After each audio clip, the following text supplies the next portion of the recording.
بسم اللہ الرحمن الرحیم۔ حضرت علی رضی اللہ تعالیٰ عنہ کی خدمت میں ایک شخص آ کر کہنے لگا، یا علی، دن کے آغاز میں سب سے پہلے کیا ہوتا ہے؟ علی رضی اللہ تعالیٰ عنہ نے فرمایا، دن کے آغاز دو فرشتوں سے ہوتا ہے، ایک فرشتہ گھر گھر جا کر دعا کرتا ہے اور دوسرا فرشتہ گھر گھر جا کر التجا کرتا ہے۔ اس شخص نے کہا، یا علی رضی اللہ تعالیٰ عنہ، کس بات کے لیے فرشتہ دعا کرتا ہے اور کس بات کے لیے التجا کرتا ہے؟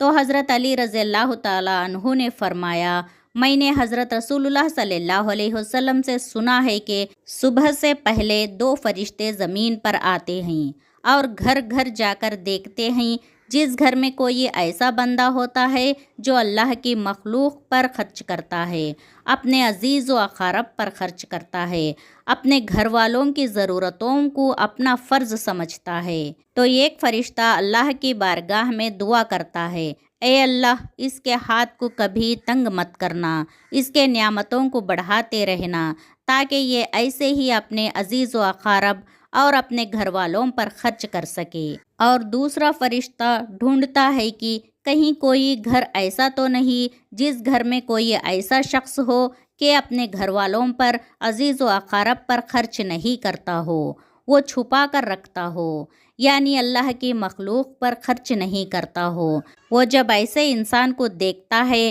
جو اپنے مال کو اکٹھا کر کر انسانوں سے چھپا کر رکھتا ہے، تو وہ دوسرا فرشتہ اللہ کی بارگاہ میں فریاد کرتا ہے، یا اللہ، اس بندے سے اس دولت کا سخت حساب لینا اور اس بندے کو دنیاوی دولت سے محروم کر دے، کیونکہ یہ اپنی دولت تیرے بندوں پر خرچ نہیں کرتا اور اپنے گھر والوں اور اپنے عزیز و اقارب پر اپنا مال خرچ نہیں کرتا۔ اللہ تعالیٰ سے دعا ہے کہ ہم سب مسلمانوں کو اللہ کی راہ میں خرچ کرنے والے بنا، آمین یا رب العالمین۔ ناظرین، آپ سب بھی کمنٹ باکس میں آمین ضرور لکھیے۔ السلام علیکم ورحمۃ اللہ وبرکاتہ۔ جزاکم اللہ خیراً کثیرا۔